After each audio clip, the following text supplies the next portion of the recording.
Bismillahirrahmanirrahim. Assalamualaikum warahmatullahi wabarakatuh.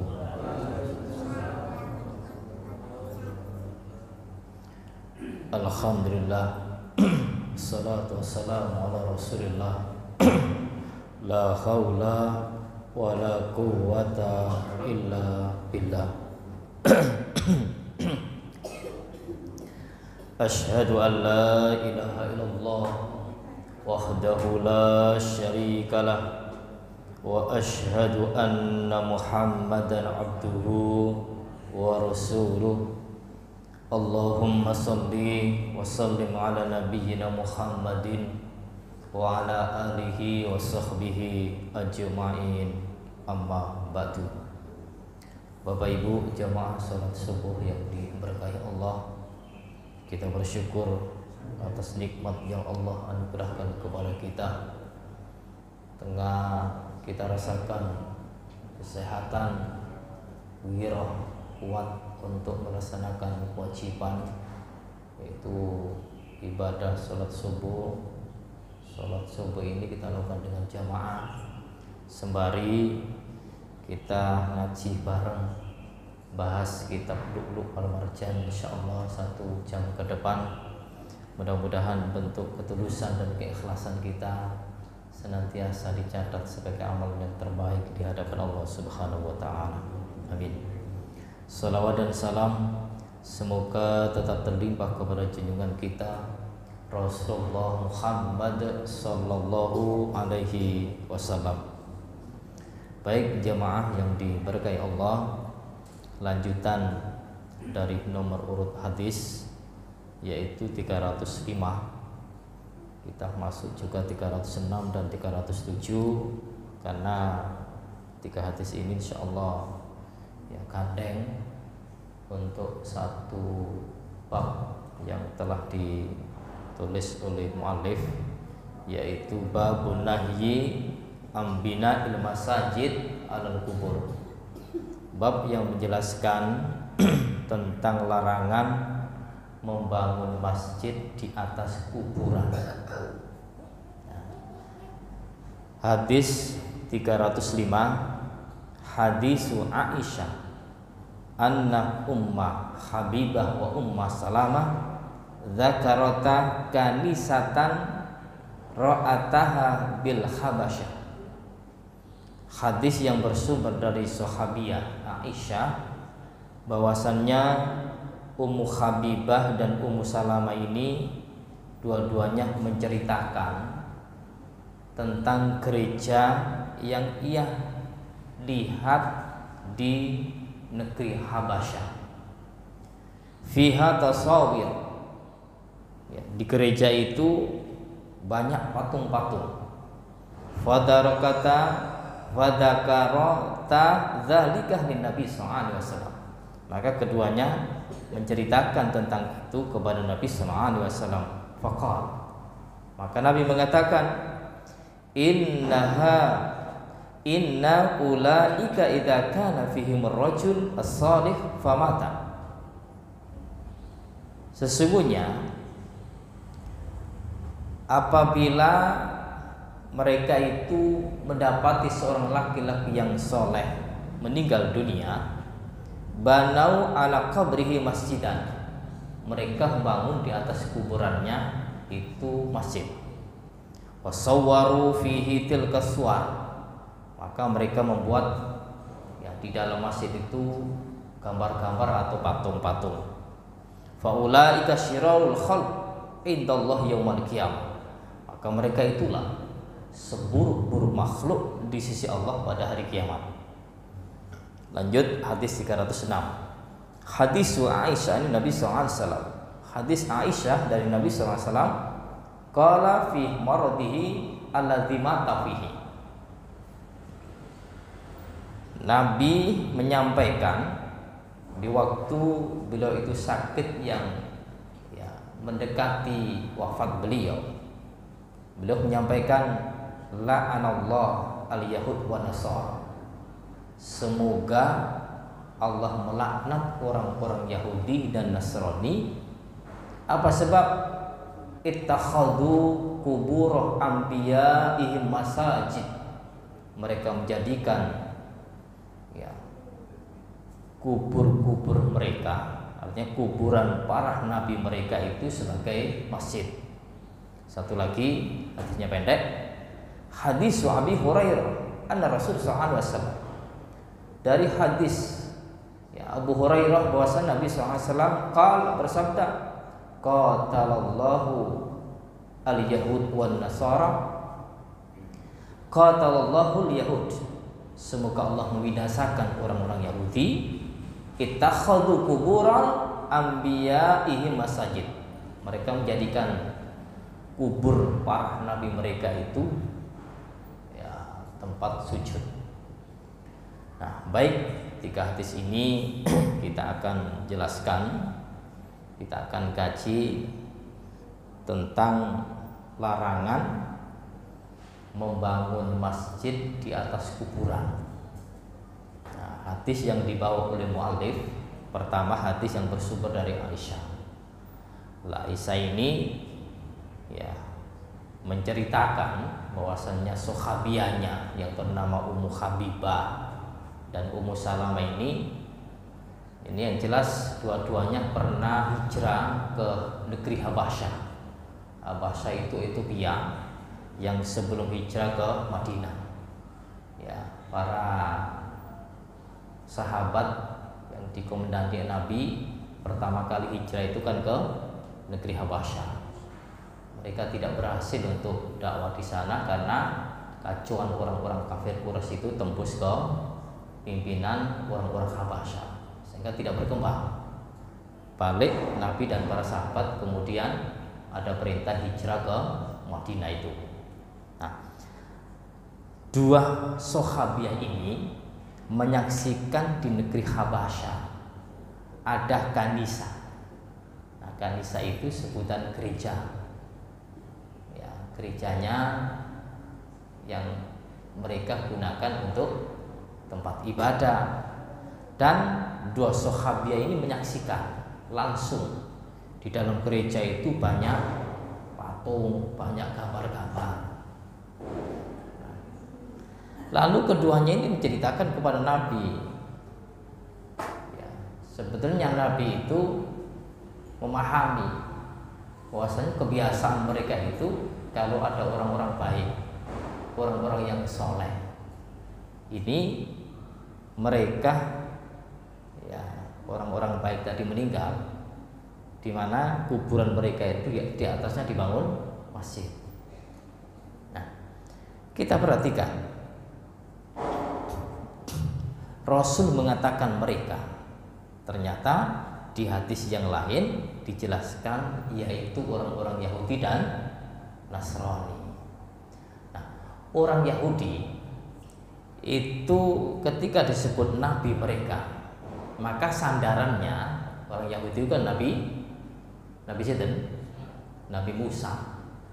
Lah, kemudian kenapa sih disebut Yahudi? Yahudi disandarkan kepada putra terbesar, artinya putra yang paling tua dari Nabiullah Yakub alaihissalam. Kemudian yang paling kecil urutan terakhir itu adalah Binyamin. Nah, dari sekian banyak putra itu yang jadi nabi adalah satu, Nabiullah Yusuf.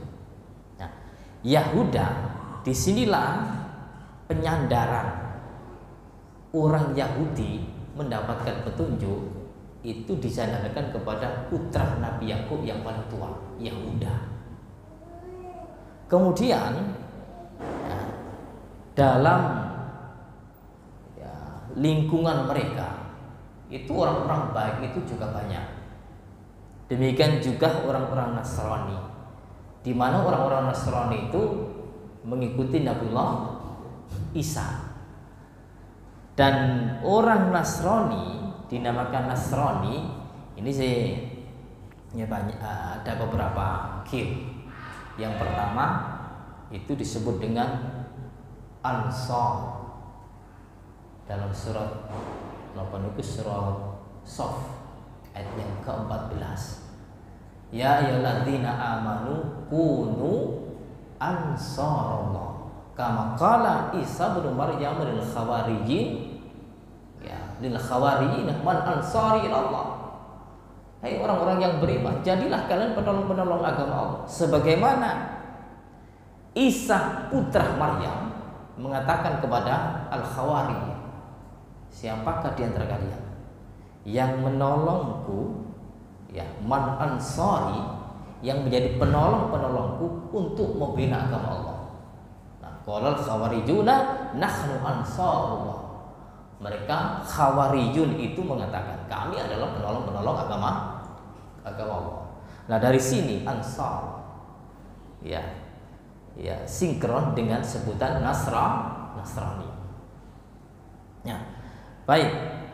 Rasulullah itu faham Yahudi dan Nasrani, nabi mereka, orang-orang soleh di antara mereka itu dijadikan kuburan, dijadikan masjid di atas kuburan mereka. Nah ini,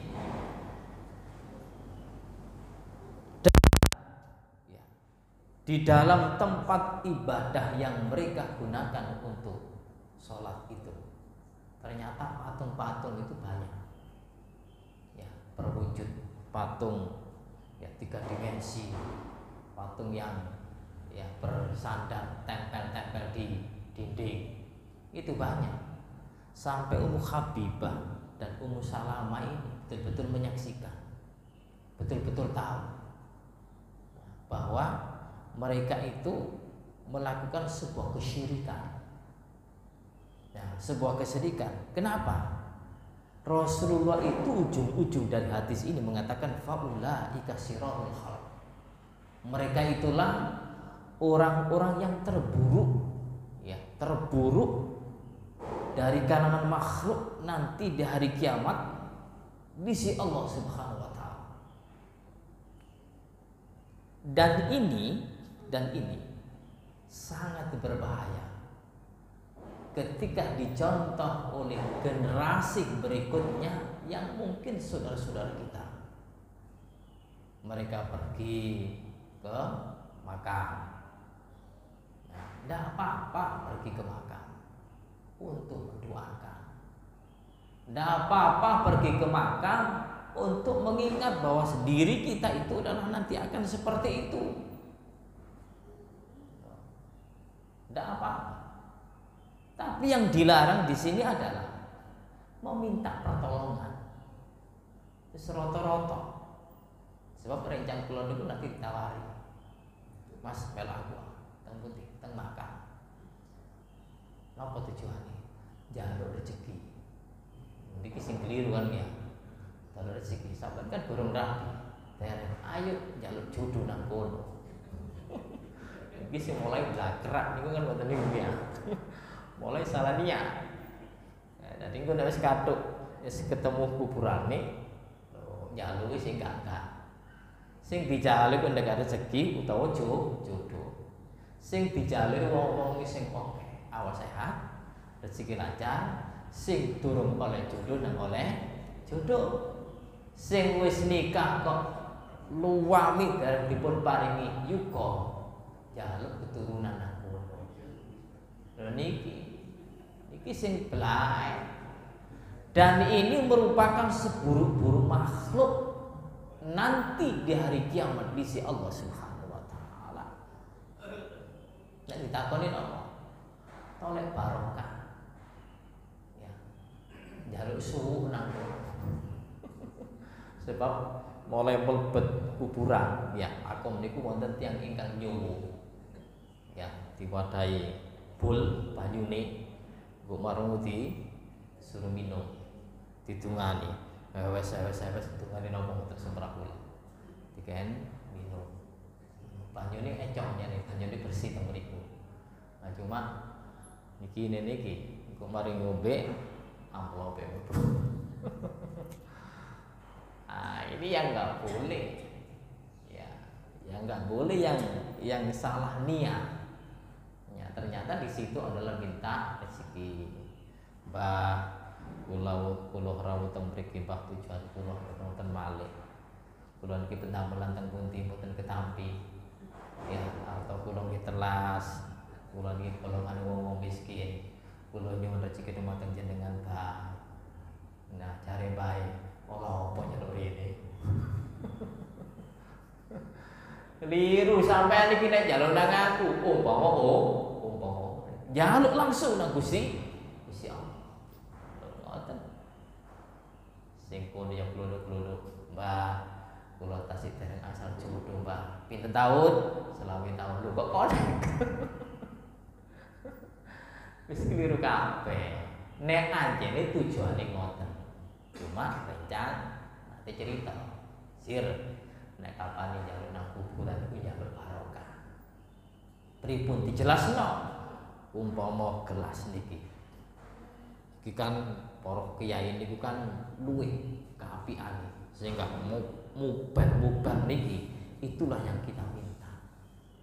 Sebetulnya Bapak Ibu, kita tidak tahu. Setiap manusia nanti tidak bisa mengandalkan aku seamal aku akeh, ibadahku akeh, dijamin Allah masuk surga. Iki sing jamin iku sinten? Mane bolak-balik wonten YouTube. Ini penduduk surga, ini ahli surga. Itu tidak ada yang tahu kecuali nanti wahyu yang Allah wahyukan kepada Rasulullah. Rasulullah dapat wahyu diceritakan kepada para sahabat karena memang ahli ibadah. Di antaranya Bilal bin Rabah. Bilal bin Rabah disebut ahli surga. Ini gara-gara apa? Sandale wis ngenteni ana surga. Pripun sumerape Rasul nalika Isra wal Mi'raj, Nabi dimasukkan ke dalam surga. Dipun tingali ngene mriki wonten ketrompah klothak. Tanggel Nabi Jibril terompahe sinten? Iku terompahe Bilal bin Rabah. Nabi penasaran. Ketika turun, Nabi tanya, Bilal, sampai saya penasaran kepadamu. Apa yang menyebabkan engkau sampai sandal engkau itu sudah berada di surga? Apa jawab Bilal? Nabi, kula niki nek matur wudu, mboten napi ninggalaken salat 2 rakaat. Salat napa niku? Salat tuhur, tutok, salat syukur wudu, 2 rakaat. Ahli surga, wonten malih. Nabi nanti ngecosi, ginjing-ginjing kempal para jamaah. Tunggu nanti ini akan datang ahli surga. Sebut di hadapan para sahabat. Tak tahu ana wong teko klunuk-klunuk rambutnya bles ngeten iki. Para sahabat tidak nyangka bahwa ini adalah ahli surga. Kemudian 3 kali sampai Nabi sebut. Ternyata kalau datang orang ini, Nabi menyebut ahli surga. Nah, Abdullah ibnu Amr ibnu As penasaran. Akhirnya Abdullah ibnu Amr ibnu As itu punya alasan. Pak, kula niki mantun rame kali tiang sepupu kula angsal apa ora nginep teng griya jenengan. Monggo terus tiang kala wae akhire dinepi 3 dina. Gak apa-apa sing ibadah yang paling top dilakukan. Dia tidak mendapatkan. Ternyata ketika mau pulang, Abdullah ibnu Amr ibnu As dipanggil. Nah, Pak, kula wau sebetulnya sang nginep di rumah jenengan 3 hari itu bukan rame dengan orang tua, tapi saya penasaran dengan bapak ini ketika disebut Nabi ahli surga, kula penasaran amal nopo ingkang jenengan lampahi. Ternyata piyambakipun jawab, kula niki Pak mboten nate curang.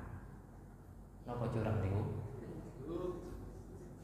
Curang bijuan. Nek totolan 1 kilo tak warah 1 kilo. Nek jumlah suara 20 tak warah 20. Nek jumlah 100 ya tak warah 1. Siji gak belum curang. Nomor loro kula niki mboten nate iri lan hasad. Nek kapan tangga tuku mobil alhamdulillah, tuku kulkas innalillahi. Tambah parah nih. Mboten wonten ati kula ngoten keblok nek kapane kanca rezekine akeh kula tau bersyukur. Ngoten. Disebut Nabi ahli surga. Jadi kita itu tidak punya hak menyebut dia ahli surga. Tidak punya hak. Allah. Dan Allah memberitahu kepada Rasul mendapatkan wahyu, orang ini ahli surga disebut oleh Rasulullah. Makanya balik-balik ini YouTube itu rame. Ya, karena ada satu apa itu jenengan sebut piang ya menyebut ini ahli surga. Tidak punya hak. Pun balik-balik ya. Ini gua beli wari yo. Ngomong-ngomong itu kono iki piye. Balik. Nabi menyebut orang-orang yang menjadikan masjid di atas kuburan orang-orang soleh. Itu disebut Rasulullah seburuk-buruk makhluk. Apa penyebabnya? Timbul kesyirikan, timbul penyembahan, dan timbul penyandaran yang berlebihan di sisi Allah Subhanahu wa ta'ala. Sampai Nabi ketika menjelang wafat beliau mendoakan apa doa Rasul? La'anallahu al-yahud wan nasara. Semoga Allah melaknat. Itu doa Rasulullah. Rasulullah enggak terima. Rasulullah sangat sedih ketika dari kalangan Yahudi dan Nasrani itu menjadikan kuburan di atasnya masjid kemudian digunakan untuk sholat. Masjid niku adalah tempat sujud untuk ibadah. Ini secara umum. Nabi sangat benci terhadap perilaku mereka, sehingga Nabi mendoakan agar mereka mendapatkan laknatullah. Apa itu? Semoga Allah menjauhi rahmat kepada mereka. Ini doa Rasulullah. Sehingga Bapak Ibu jamaah yang dimuliakan Allah Subhanahu wa ta'ala. Nah, di dalam hadis yang lain Rasul itu ketika mengatakan seburuk-buruk makhluk itu sebetulnya bukan hanya ini saja. Dalam hadis yang lain riwayat Muslim, inna min sirarin nas man tudrikuhum as-sa'a wa hum ahya. Sesungguhnya seburuk-buruk manusia mereka adalah mendapati di hari kiamat masih hidup. Artinya hari kiamat itu orang itu masih hidup. Itu seburuk-buruk makhluk. Ini diantaranya tambahan yang pertama tadi. Kemudian waladina yatakhadzuna al-kuburu masajid, dan juga orang-orang yang menjadikan bahwa kuburan itu dijadikan tempat masjid. Artinya niki kuburan dhuwure dibangun masjid, damel sholat. Dan juga dilarang la tusallu alal kubur. Jangan engkau sholat menghadap kuburan langsung. Niki haram. Tidak ada takbir, tidak ada bangunan, langsung cos belum sholat di atas kuburan atau menghadap kubur.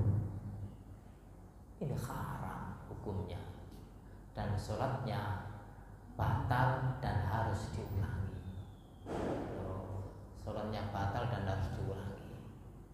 Ini kalau orang-orang ya zaman sekarang itu insya Allah ada apa enggak?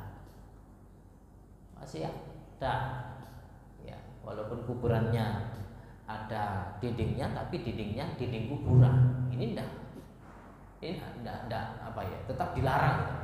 Artinya kuburannya biasanya kan 1 jengkal unduk-undukannya atau 2 jengkal. Kemudian bangunannya pun juga 1 jengkal atau 2 jengkal. Ini bukan dinding yang mendindingi untuk kita terhalang, tidak apa-apa untuk melakukan sholat, tapi ini justru yang diharamkan juga. Tak boleh dan batal sholatnya, sehingga harus mengulangi sholat lagi. Apa sih ya tujuan mereka? Ini kalau jiwa mereka hilang dari ketauhidan, keimanan mereka rapuh, sehingga jauh dari Allah, mereka minta bantuan, minta pertolongan kepada selain Allah. Dan kesempatan mereka untuk bisa tahu, untuk bisa tunduk, untuk bisa khusyuk itu menghadap kuburan itu. Dianggapnya mereka yang ada dalam kuburan itu mampu memberikan pertolongan.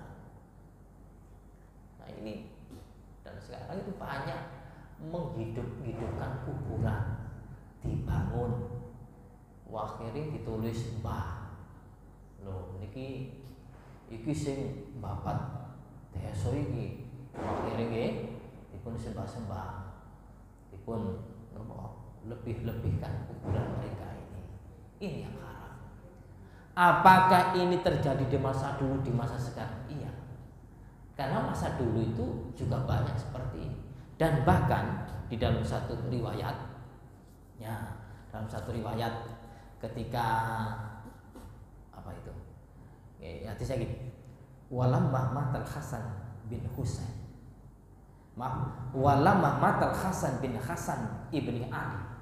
Jadi Hasan ibnu Hasan bin Ali. Nah, namanya Hasan, putra dari Hasan, putra dari Ali bin Abi Thalib. Dorobat imro'atahu al-Kubah. Nah, ternyata istrinya Hasan, cucu dari Ali, karena Hasan bin Ali, cucunya Ali bin Abi Thalib, meninggal. Istrinya itu membangun kubah. Kubah itu kemah. Di mana? Ala qabrihi sanatan. Di atas kuburan suaminya itu selama 1 tahun. Jadi bangun tenda ya di atas kuburan suaminya itu selama 1 tahun. Nginep teng mriku, salat teng mriku. Apa yang terjadi?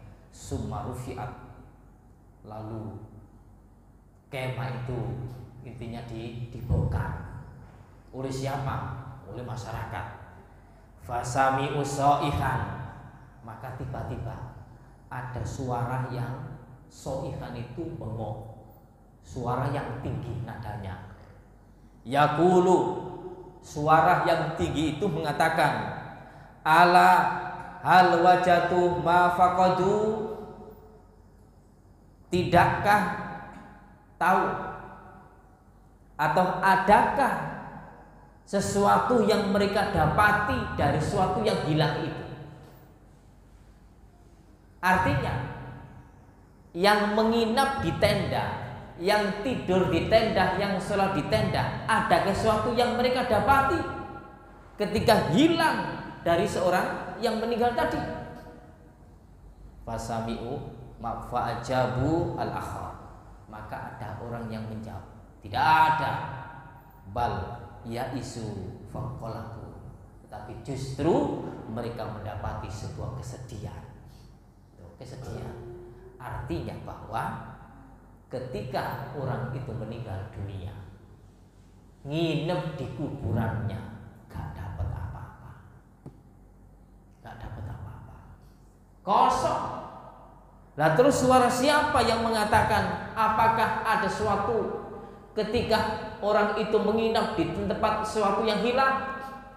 Itu dimungkinkan oleh para ulama hadis, bisa jadi suara malaikat, bisa jadi suara jin muslim yang sampai mengatakan yang demikian ini.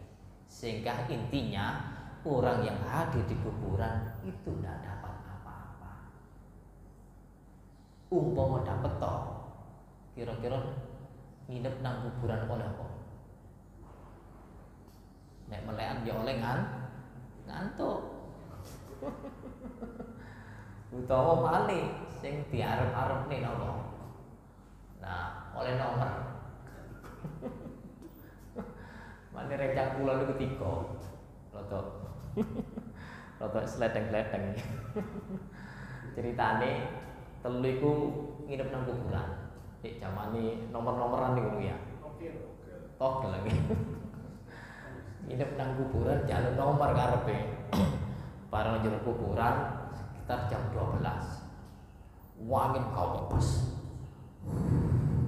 Ngepes kantok ku pete. Keplayan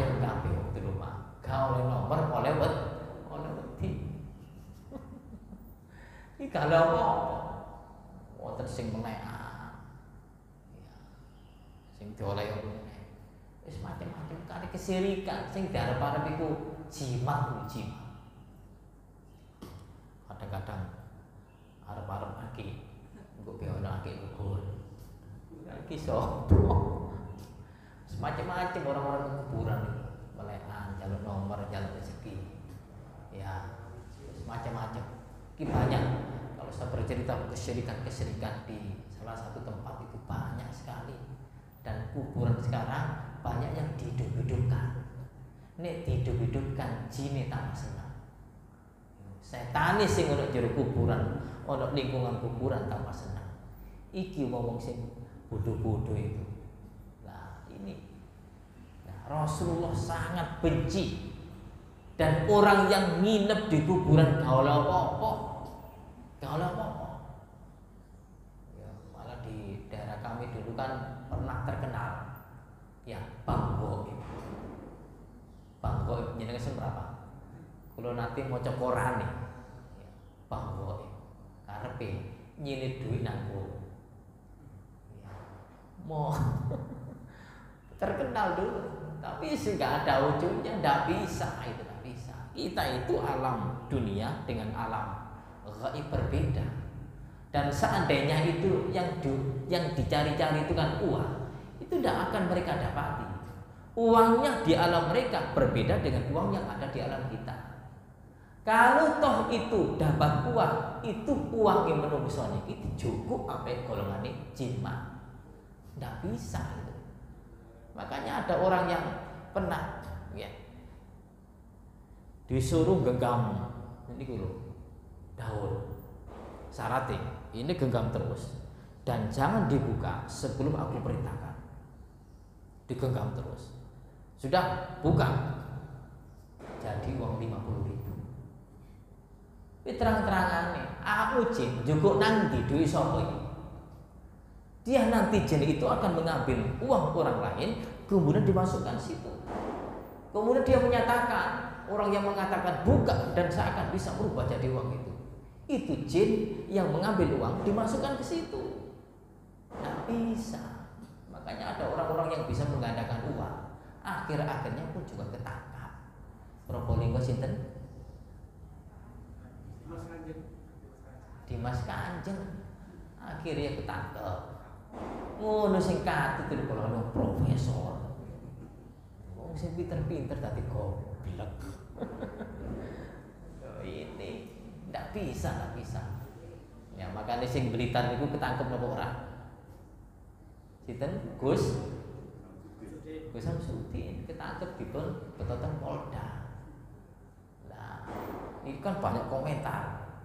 Nah, dia rela dan ini yang aku senangi untuk masuk penjara. Olah aku masuk penjara senang itu. Ya keliru. Nah ini yang perlu kita telaah bahwa Allah itu meridhoi seseorang itu karena hal yang baik. Semuanya memang kehendak Allah. Anda masuk penjara, Anda masuk ini semua kehendak Allah. Tapi apakah Allah ridho? Tidak. Kalau itu memang bukan merupakan kebaikan. Kadang-kadang orang itu kan salah kaprah. Anakku balik-balik nangis, tak gawa nang dukun waras. Anakku loro untu, tak gawa nang dukun waras. Anakku adem panas, tak gawa nang dukun waras. Lah nek waras iku Gusti Allah sing maresno. Betul, Allah yang menyembuhkan. Tapi Anda tidak mendapatkan ridho Allah. Karena Allah menciptakan sesuatu yang buruk dan yang baik. Allah meminta pilih yang baik, tapi Anda pilih yang buruk. Tapi kau inginkan, Allah mengendaki, tapi Allah tidak meridhoi. Bedanya di situ. Nah, baik, jamaah yang dimuliakan Allah Subhanahu Wa Taala, bahwa hal ini ketika suami dan istrinya Hasan bin Ali yang telah nginep dan sholat di satu kemah kuburan suaminya tadi itu kosong hasilnya, sehingga para ulama Dan inilah ya, dan inilah kalau itu dilakukan oleh ya setiap orang, maka itu termasuk seburuk manusia. Seburuk manusia di kalangan di hadapan Allah nanti pada hari kiamat. Kalau sekarang di dunia itu masih orang-orang menganggap biasa karena sekian banyak orang yang melakukan seperti itu, tapi nanti di akhirat masuk kategori seburuk manusia di hadapan Allah Subhanahu wa taala. Di dalam hadis ini dengan tema larangan bangun masjid di atas kuburan, kemudian sekian banyak hadis yang disebutkan bahwa apa penyebabnya, yaitu kesyirikan yang akan ditimbulkan oleh orang-orang yang sholat di atas kuburan. Karena meyakini ini orang soleh, ini para nabi, aku bangun masjid di atasnya mendapatkan barokahnya. Kesyirikan. Kemudian demikian juga ada patung-patung yang disembah, itu pun juga kesyirikan kelas berat, sehingga Rasul mengatakan la'anallah al-yahud wa nasar. Kalau Rasul sudah mendoakan laknat, ini merupakan dosa yang sangat besar. Dosa yang sangat besar. Dan patung-patung yang mereka centelkan, mereka taruh di tempat ibadah mereka, tujuannya apa? Agar ada barokah. Orang ini orang baik, kemudian aku mendapatkan keberkahan darinya, sehingga apapun yang aku minta itu dituruti. Ini pun juga merupakan kesyirikan dan larangan yang diharamkan oleh Allah dan Rasulnya ketika ada kalangan manusia yang melakukan seperti ini. Nah, cukup hari ini sampaikan.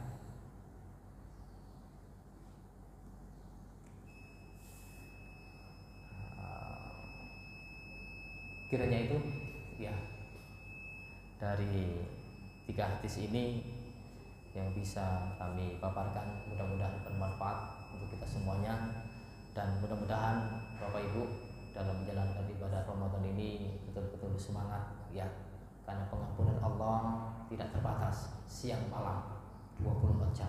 Hadisnya man shoma ramadhana imanan wa ihtisaban ghufira lahu ma taqaddama min dhanbi. Pagi, siang, sore Allah mengampuni dosa-dosa yang telah lewat. Malam mengqama ramadhana imanan wa ihtisaban ghufira lahu ma taqaddama min dhanbi. Malam, salat malam selama 24 jam, siang malam Allah memberikan maghfirahnya. Mudah-mudahan kita dimaafkan, diampuni segala dosa-dosa kita. Akhir kalam, kita tutup dengan doa kafaratul majelis. Subhanallahumma wa bihamdika asyhadu an la ilaha illa anta astaghfiruka wa atubu ilaik. Wassalamualaikum warahmatullahi wabarakatuh.